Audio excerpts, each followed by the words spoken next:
Okay, so if you want to write the book on how to drop your phone in the water, this is it.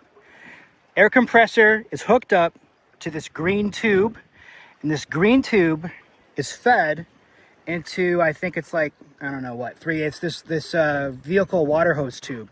It's fed all the way to the bottom, and maybe there's 2 inches between the end of this blue tube and the end of this. Now, when it's submerged and the bubbles come out the end of the green hose, they draw up water with them, and I'm hoping also some particles like sand and stuff.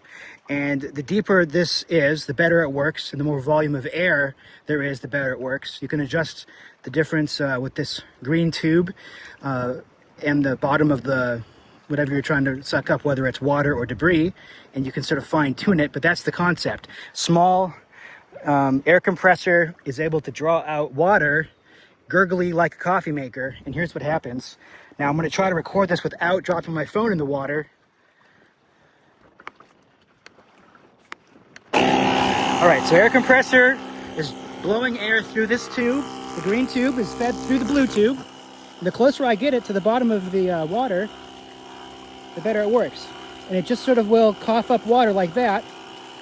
And this concept where the air bubbles are rising through the tube draws water with it, and also sand. So I'm going to put it now in the dirt, and I can see that it's coughing up sand.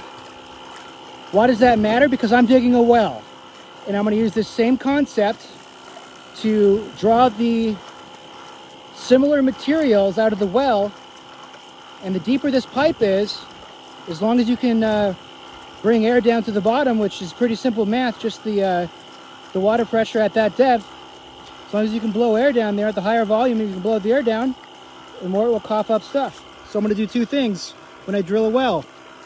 I'm going to raise the viscosity of the water by making it into a mud, and I'm going to use this tube to basically suction rocks and debris out of my borehole where otherwise a tool wouldn't reach.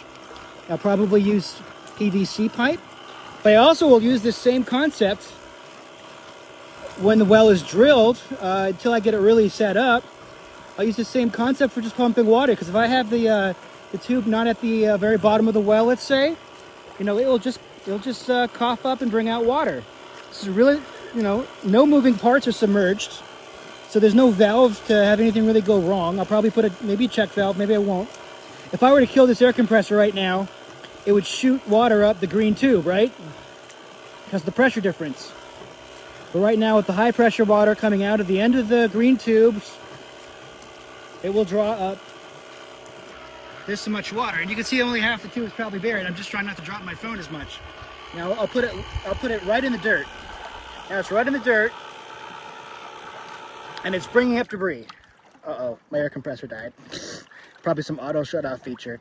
So anyways, it brings up debris, it coughs it out, which this conceptually means it will work for digging my well, and it will be even better if I can pull up rocks and things. Now, it would work, to the benefit of my contraption, if I take the tube and route it from the outside and only have it enter where I want it to at the bottom of this blue hose, or whatever hose I'm using, right? But right now, I'm just feeding it through as sort of a high school science project proof of concept here. Didn't drop my phone in the lake yet, and that's all it is. 2 lengths of tubing, and I'm able to pump up water and sand.